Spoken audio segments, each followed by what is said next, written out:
Then we have also gone into fabrication of machinery, planters, plows, and harvesters.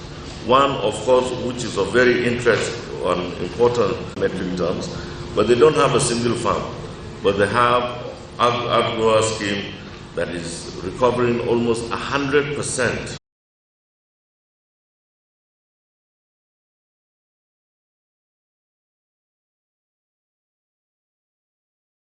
We have established and adopted villages and schools to attract the youth to agriculture, introduced vocational training programs in federal colleges of agriculture for relevant skill acquisition. In terms of agro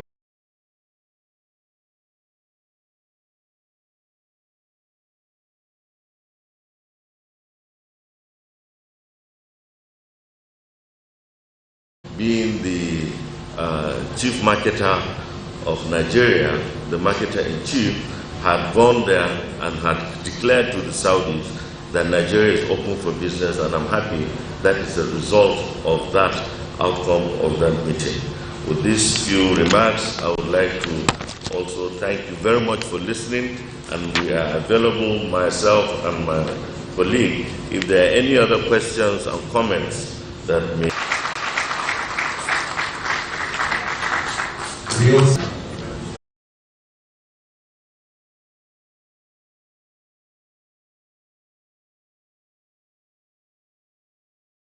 Oh, 3.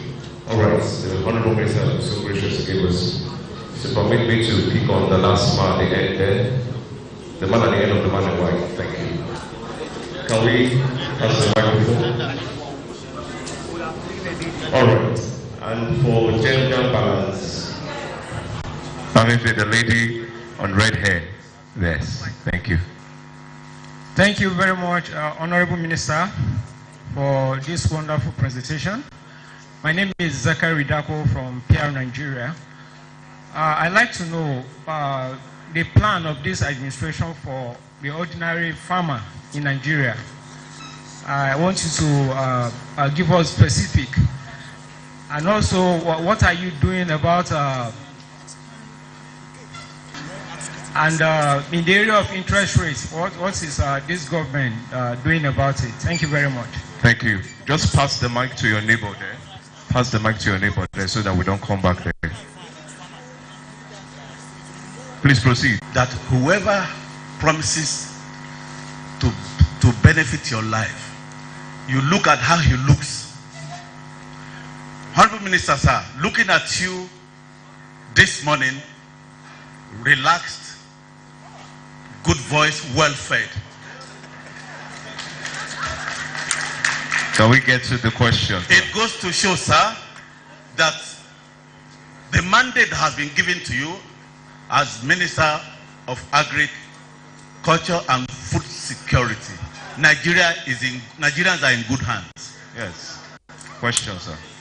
My question, there have been calls, sir, that the federal government should take the option of importing food for the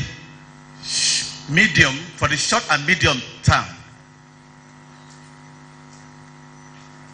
But I also know that this government inherited a policy of no food import. What's your reaction to this, sir? And finally, sir, when you assumed duties as Minister of Agri and Food Security, you met on ground different agencies, platforms that are almost working at cross purposes. For example, under the CBN created the Anchor Borrowers program. The CBN also created the Nigerian incentives-based risk-sharing system for agri lending, that's NESA. And the former government also resuscitated the National Agri Land Development Authority. Question, sir. Are you harmonizing these agencies? Are you harmonizing these platforms so that we can have something uniform, so that we can arrive at a safe destination. Thank you very much. The final question, please.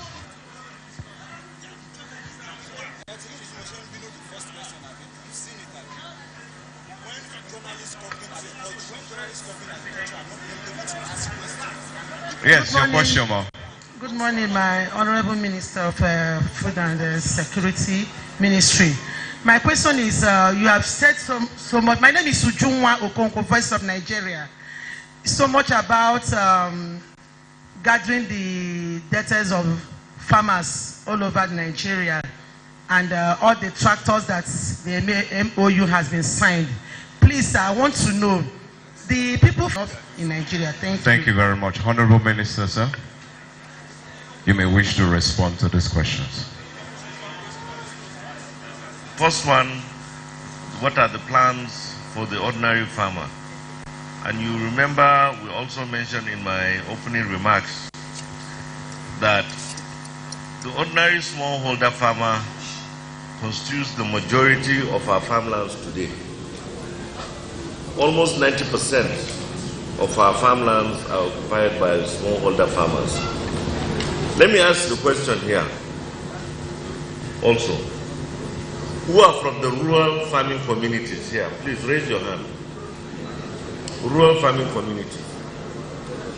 Tell me, has your village changed in the last 30 or 40 years? For me, my village has not changed. It's the same. And you think about all the interventions that in agriculture that is meant to target the smallholder farmer who is 90–95% of the production. If that intervention had really gotten to them, would those villages still be in the same situation that they were in 40 years ago? No. So this is what we're trying to do. We're trying to target the actual farmer so that he gets the benefit and also derive the subsequent bounty that will arrive from what his hard work and sweat. And that will translate into the community, where they also have a robust agro scheme and a huge rice mill there. And while we went to the farmland, we were looking and looked behind the farmland, and I saw the village. And I said, whose houses are those? And they said, it's the villagers. I said, are you sure it's not your staff quarters or whatever? He said, no, it's the villagers. And those buildings were made of blocks. In fact, some of the roofs, most of them are tin roofs, zinc, but some of them are also aluminium. And they had paint, which is a far cry from the village that is maybe down the road from, that is the farm that I went to. And they have a robust outgrower scheme. So that is what we are looking at. How do we impact on the farmers? How can we improve their livelihood so that they can produce more? We want to make agriculture a business so that they can make money and also incentivize the youth and the women and everybody to invest in agriculture. So we'll take that. Then Algo was a major impact on food security globally. Flooding, Naira redesign, and so on and so forth, where farmers did not have access to cash and they had to slash to get the little, and they couldn't cultivate the following year in 2023. But when we came, I received a lot of complaints that there will not be rice for Christmas. The Nigerian Agricultural Extension and Research Liaison Service in Zaria, which has a very robust outreach in cultivation, and they told us they were going to have a marginal increase.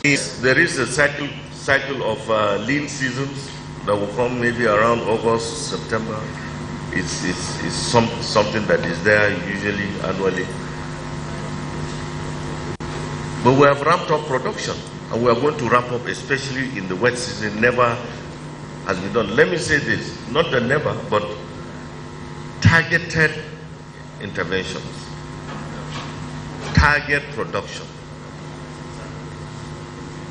Yes, there have been other, we have seen where they have said that lean seasons is coming and we need to act and we need to do this. Yes, we have engaged them. World Food Program, for instance, last year, there was no cry. You just imagine if World Food Program goes into the market with $100 million and also we stop them and we ask them to put that money into production. Don't come to us. Don't give us. Go and devise a method where you can invest and then offtake from the farmer. And I think that's the best way to go about doing this. So we are still working, we are looking, and we are still going to meet this week, assess the situation. There's still harvest going on now for rice. The state governor, you must have listened to him, maybe he was in the news a couple of days ago, where he thinks that where the assessment that they have for rice in the dry season is 200,000 hectares. And I believe Kebbi also, which is the #1 rice, and Niger will also equal that. So if Jigawa will produce 25% for the national demand, I think Kebbi and Niger and Kano would also equally do the same. So at the end of the day, we have seen in the past, somebody you mentioned about the issue of CBN Aqua borrowers. There have been a lot of talk, both negative, both approval that Bank of Agriculture should be merged with National Microfinance, and also looking at the Nigerian Agricultural Insurance Corporation be merged with NASA itself, the risking arm. That is all in an action, provide access to capital and also de-risk agriculture. Access to capital to the smallholder farmer. Now, like we have always been saying, the issue, you have raised the issue of farmer data. What we're trying to do is trying to do it differently. Today you ask anyone to go and give you a farm data, the issue will still be the same. What we are going to do is to identify the farmland first. What we have seen today is that you see a farmer without a farmland. But if there is a cultivated farmland, then it means there's a farmer on that farmland. So what we're trying to do now today is we want to look at the farmland first and then get who the farmer is and we'll register those farmers, not the portfolio farmers. I wouldn't want to say political farmers because I'm a politician, but portfolio farmers and briefcase farmers. So with this, I would like to give the microphone to my brother so that he can answer the number 2 on the casino ranching and also south and southwest dry season farming. Encouragement. Thank you very much.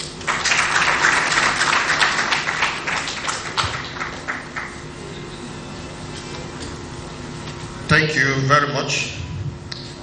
Thank you, our host, and thank you, my brother, distinguished Dr. Abubakar, for the presentation. Let me say straight to the 2 issues raised. The issue of ranching.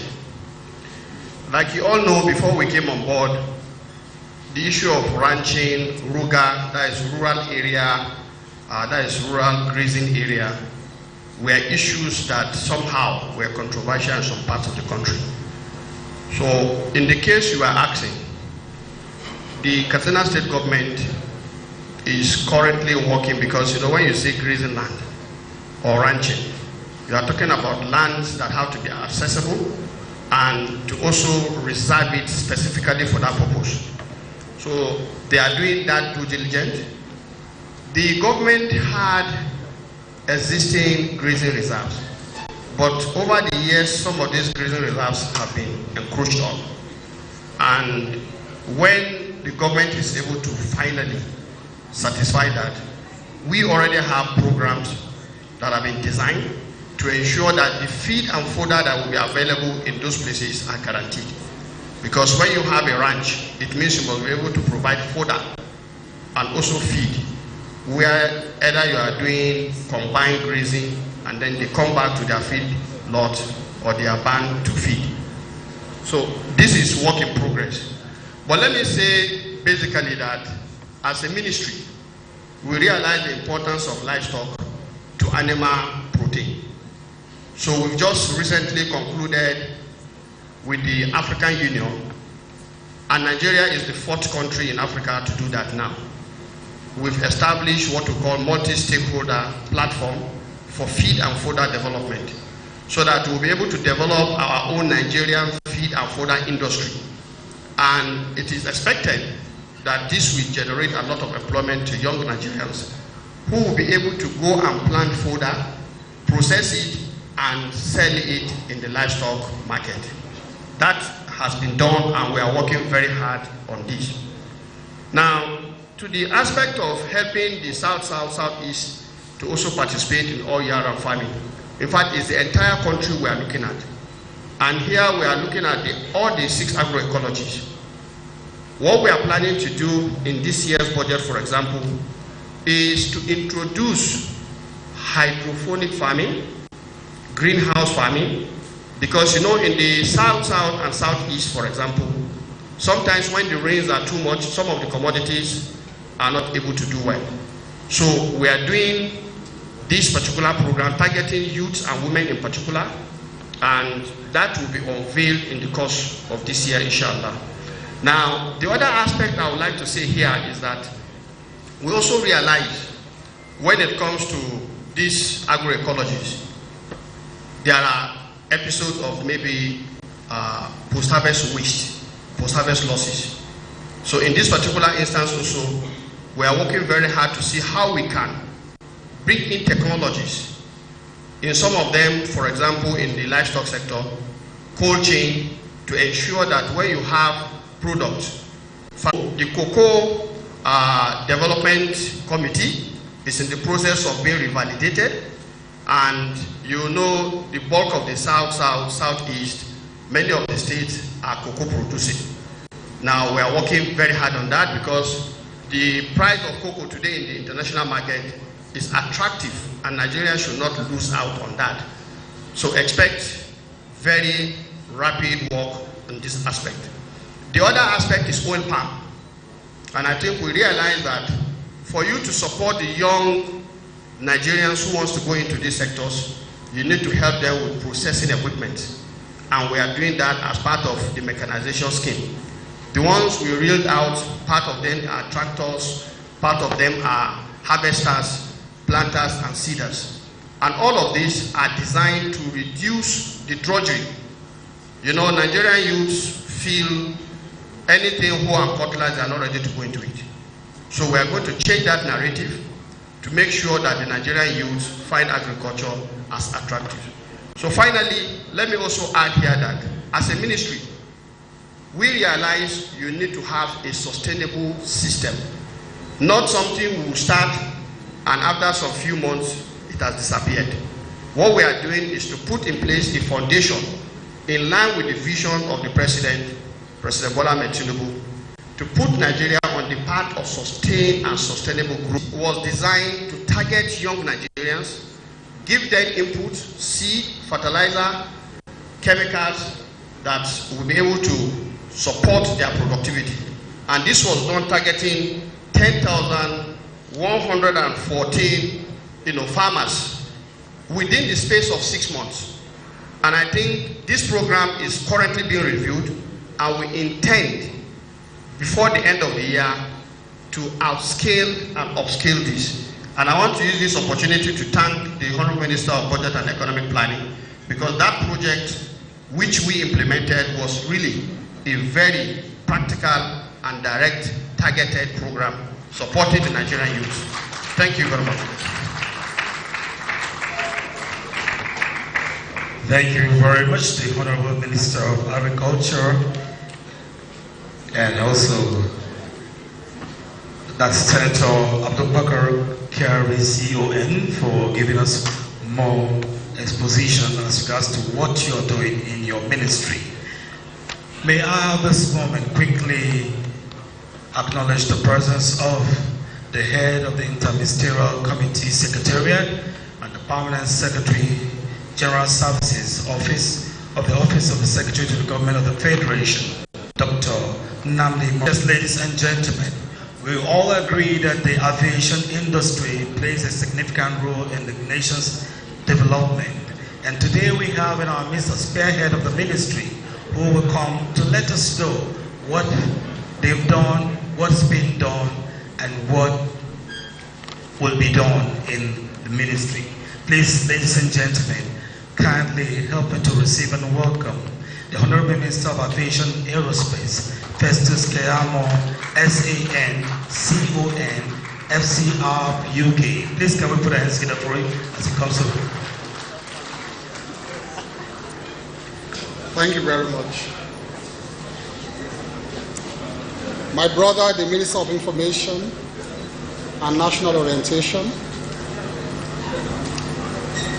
the Honorable Minister of Budgets and Economic Planning, the Honorable Minister of Agriculture, the Honorable Minister of State Agriculture, the Special Advisor to the President on Information and Strategy, Permanent Secretaries here present, especially my own Permanent Secretary of Aviation, Mr. Mary Bole, General Chief Executives of Information, Agriculture and Aviation, Directors of other ministries here present, ladies and gentlemen. I want to thank my brother, the Minister of Information, for this great opportunity he has afforded us to come and speak to Nigerians as to how far we have gone in our various ministries. It's just significant to note that whilst we celebrate the 1-year anniversary of the Tinubu administration, this scorecard is a scorecard of 9 months of the ministers, because the ministers have been in office for 9 months. So we are giving a 9-month scorecard amongst the ministers. And for me, achievements of ministers within a 9-month context, within the context of a 9 months, would mean to me that you can point to some tangible achievements within that 9 months that you can hold on to, that you have achieved within the 9 months. It doesn't mean, oh, you have turned around the whole sector, you have solved all the problems you met in the sector. No. But within 9 months, you can point clearly to certain things you have achieved, especially for the infrastructure ministries. You cannot grow infrastructure within 9 months. It's not possible. But you must show a clear direction as to where you are going. So it's in that context I say a 9-month achievement is to point clearly to some tangible things you can hold on to that you have achieved. And of course, achievements within a 9-month context would, for me, be divided into three. One, you can certainly point to certain projects you met uncompleted and then you complete. I've heard people say, oh, why are you mentioning projects of other people? It's an achievement to complete a project. If it's not an achievement, then why criticize people for abandoning projects? Why criticize office holders for not completing projects? So I want to make it clear for those who criticize unnecessarily that you are pointing to other people's projects you met on the ground. It is an achievement to complete a project in itself. Two, you can point on to some very low-hanging fruits of certain policies you have implemented on your own within the 9 months and they have yielded results. That is in that context too. And of course, you can also show a clear path of progress and clear direction that you are taking the ministry to. If you show a clear direction, clear progress, then of course you can be said to be achieving something.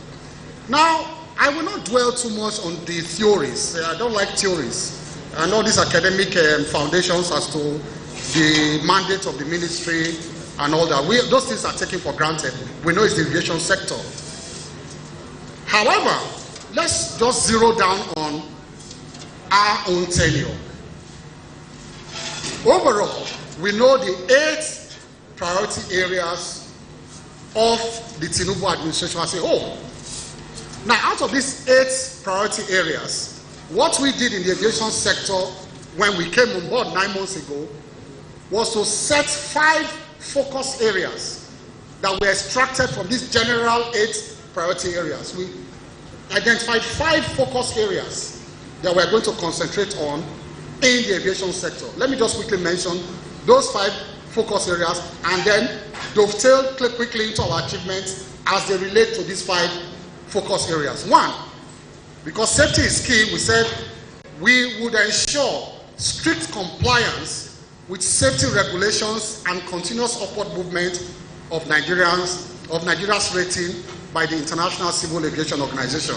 They conduct periodic audits of various countries and the aviation sector, and they score you marks. So my priority, we said, we would comply strictly, ensure the compliance by the relevant agencies of these safety regulations. 2, we said we are going to ensure the growth and sustenance of our local businesses, airline businesses, which has never been a focal area before. But we thought it was nice to set that as a focal area to support the growth and sustenance of our local airline businesses whilst holding them to the highest international standards in the aviation sector. We are going to elaborate on that later and a few things we have done in that respect.